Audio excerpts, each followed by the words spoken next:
अस्सलाम वालेकुम viewers, welcome to Ahmad Waqas automation desk. Viewers, आज का हमारा जो टॉपिक है इसके अंदर हम देखेंगे कि INVT VFD के अंदर जो फॉल्ट हैं OC1, OC2 और OC3, ये तीन डिफरेंट टाइप के जो फॉल्ट्स हैं ये क्यों आते हैं और इनको हम किस तरह से जो है वो ठीक करते हैं। तो फॉल्ट्स को अंडरस्टैंड करने से पहले सबसे पहले हम चलते हैं इसके मैनुअल की तरफ और उसमें चल के देखते हैं कि हमारे पास OC1, OC2 और OC3 का फॉल्ट जो है वो क्यों आता है। तो टॉपिक की तरफ बढ़ने से पहले मैं आप सब दोस्तों से रिक्वेस्ट करूंगा मेरे चैनल को लाइक करें, सब्सक्राइब करें, ताकि INVT VFD जो है सोलर का, इसके हवाले से जो लेटेस्ट वीडियोस हैं वो आप तक टाइमली पहुंच सकें और आपके नॉलेज में जो वो मैक्सिमम इजाफा हो सके। OC1 का फॉल्ट है।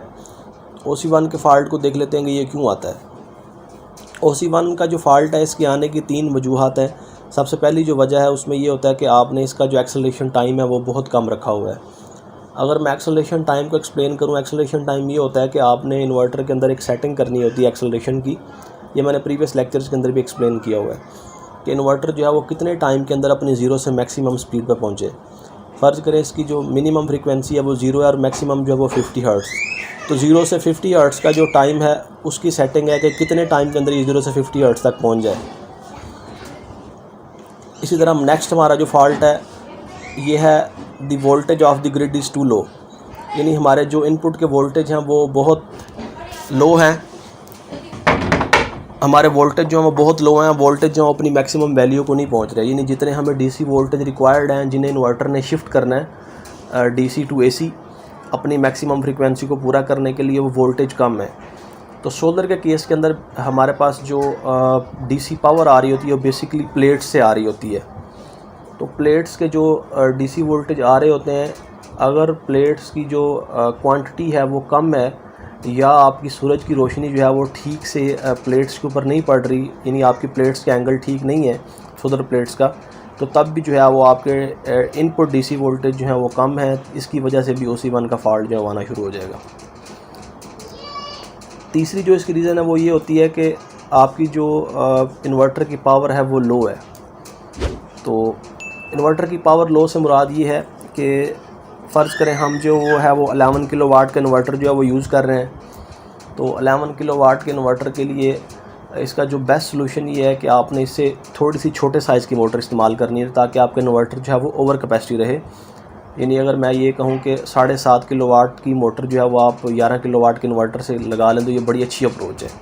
इसमें ये होगा कि आपका इन्वर्टर जो है वो सेफ़ रेंज में चलेगा और आपकी जो मोटर है वो भी बिल्कुल ईजीली चलेगी, उसका ज़्यादा लोड इन्वर्टर पे नहीं पड़ेगा।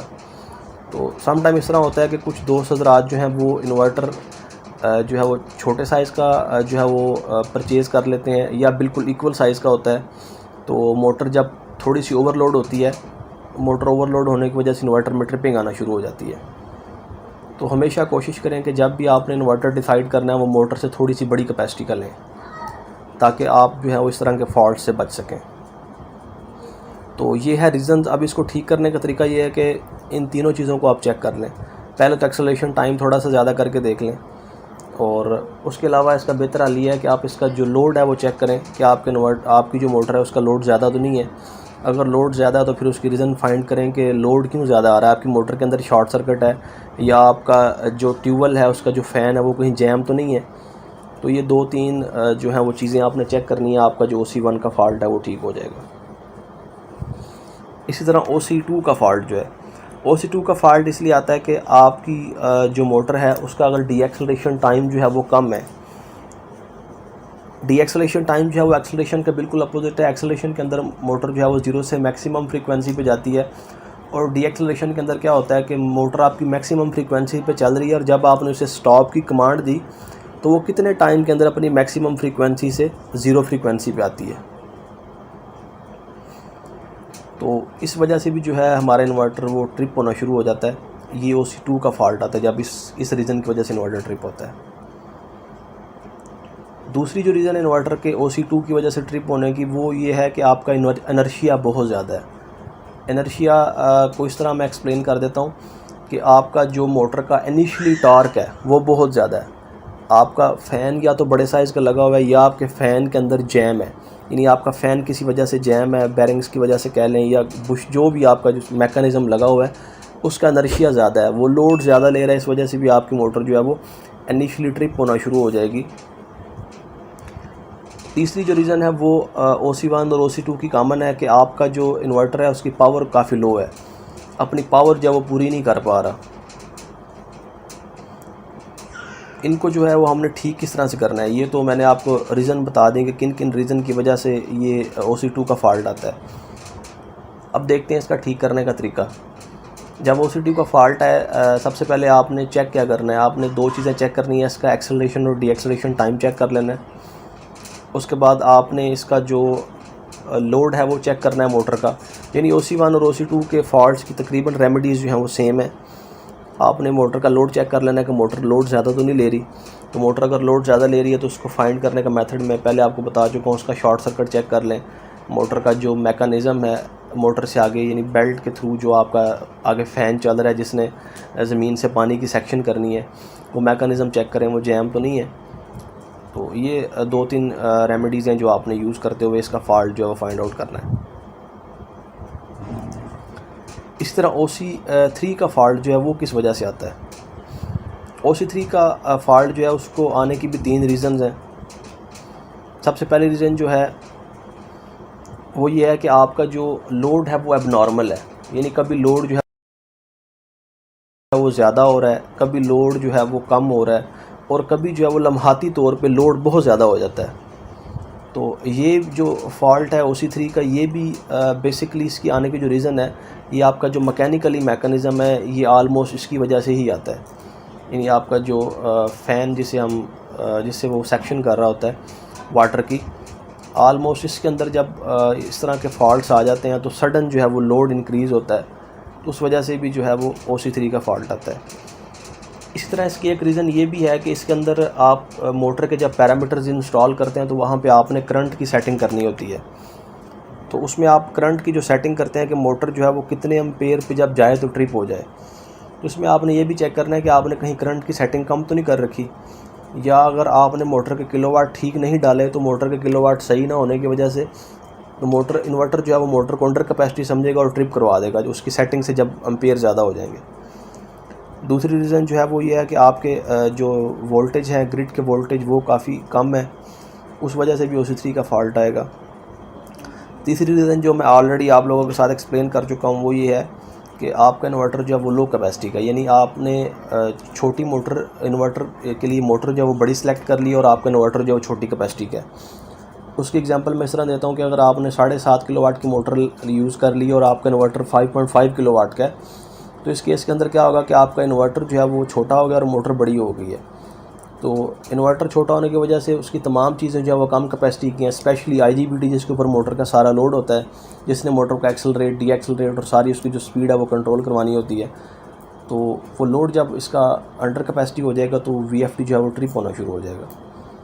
तो ये डिज़ाइन के वाले से कुछ चीज़ें हैं, मैंने अपने चैनल में ऑलरेडी ये सारे टॉपिक्स एक्सप्लेन कर रखे हैं। तो इसका बेहतर सलूशन ये है कि आप मेरी जो तमाम वीडियोज़ हैं वो स्टेप बाय स्टेप देखें ताकि आपको मैक्सिमम इन्फॉर्मेशन जो है वो INVD के बारे से मिल सके। तो इनको जो है वो चेक करने का तरीका क्या है। सबसे पहला तरीकाकार यही है कि आपने इसका लोड टेस्ट करना है कि मोटर का जो लोड है वो ज़्यादा तो नहीं है। दूसरा तरीकाकार ये है कि आपने इसकी इनपुट पावर सप्लाई चेक करनी है। तो इनपुट पावर सप्लाई हम दो तरह की पावर सप्लाई यूज़ करते हैं। पहली जो सप्लाई हमारे पास जो बहुत ज़्यादा कॉमन यूज़ है वो है DC वोल्टेज जो सोलर प्लेट से आते हैं, सोलर सप्लाई जो है। और दूसरा जो मेथड है वो ये है कि कन्वेंशनल मेथड जिसे हम वापडा की सप्लाई कहते हैं, जो आप RST पे देते हैं। तो ये दोनों, अगर आप वापडा पे चला रहे हैं तो आपने RST की सप्लाई चेक करनी है, यानी आपके जो वोल्टेज हैं वो 400 अबव होने चाहिए। अगर आपके वोल्टेज 400 से कम है, यानी 350 से भी कम आ रहे हैं, 310 320 आ रहे हैं, तो तब आपका इन्वर्टर जो है वो जैसे उस पर लोड आएगा तो ट्रिप होना शुरू हो जाएगा। क्योंकि जब हम मोटर की सेटिंग करते हैं तो उसके अंदर हम वोल्टेज भी ऐड करते हैं, तो वोल्टेज की सेटिंग 380 to 400 तक की जाती है। तो ज़ाहिर है जब आपने इनपुट वोल्टेज की सेटिंग 380 या 400 रखी हुई है और इनपुट वोल्टेज 310 तक या 300 तक आ रहे हैं, तो आपका VFD जो है वो ट्रिप होना शुरू हो जाएगा और OC3 का फॉल्ट देगा। और तीसरी रीज़न मैंने आपको बताई कि आपके डिज़ाइन के हवाले से प्रॉब्लम हो सकती है। आपने अपना जो इन्वर्टर है वो कम कैपेसिटी का डिसाइड किया और आपकी जो मोटर है वो बड़ी कैपेसिटी की है।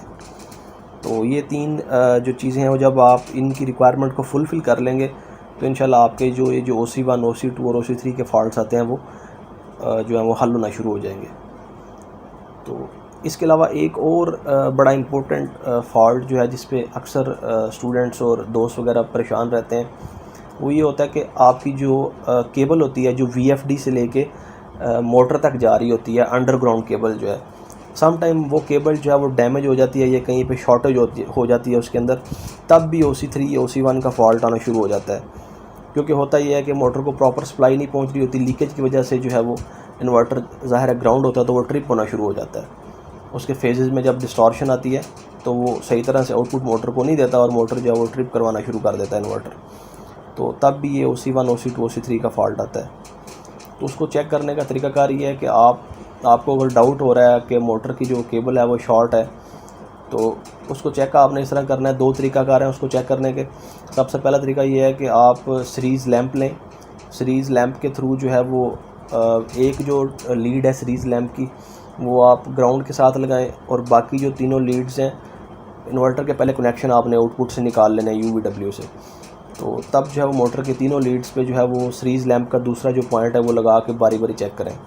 अगर तो ग्राउंड के साथ किसी भी लीड पे लैंप जो है वो ऑन हो जाता है, तो तब ये है कि आपका जो मोटर है वो उसकी वो बॉडी के साथ शॉर्ट हो चुकी हुई है। तो एक मेथड जो है वो सीरीज़ लैंप के साथ चेक करने का। दूसरा तरीका ये है कि आप मल्टीमीटर के साथ भी चेक कर सकते हैं। मल्टीमीटर जो है उसको कॉन्टीन्यूटी पे शिफ्ट करें। कॉन्टीन्यूटी पे शिफ्ट करने के बाद उसका एक जो सिरा है वो आपने रख लेना है ग्राउंड पे और दूसरा पॉइंट जो है वो आपने स्टेप बाय स्टेप तीनों फेजेस पे लगा के चेक करना है। तो अगर तो आपकी कॉन्टीन्यूटी जो है उसमें शॉर्टेज शो हो रही है, इसका मतलब है कि आपकी जो केबल है या मोटर है वो ग्राउंड के साथ शॉर्ट हो चुकी हुई है। तो इन 2 तरीक़ों से जो है वो आप मोटर की शॉर्टेज जो है वो चेक कर सकते हैं। तो मैं उम्मीद करता हूँ कि OC1 OC2 और OC3 के जो फॉल्ट्स हैं इनकी आपको बड़े अच्छी तरीके से अंडरस्टैंडिंग हुई होगी। अगर इससे रिलेटेड कोई भी क्वेश्चन हो या आप इस तरह का फॉल्ट जो है वो फेस कर रहे हैं अपने VFD के अंदर और आपको फॉल्ट को क्लियर करने की समझ नहीं आ रही, आपका प्रॉब्लम सॉल्व नहीं हो रहा, तो आप मुझसे कॉन्टैक्ट कर सकते हैं। तो व्यूअर्स, इसके अलावा हमारे पास INBT जो है सोलर का VFD, इसका कंप्लीट ट्रेनिंग कोर्सेज जो है वो अवेलेबल हैं। जो स्टूडेंट इनकी ट्रेनिंग लेने में इंटरेस्टेड है वो भी हमसे कॉन्टैक्ट कर सकते हैं। Thank you so much. दुआओं में याद रखिएगा। अल्लाह हाफिज़।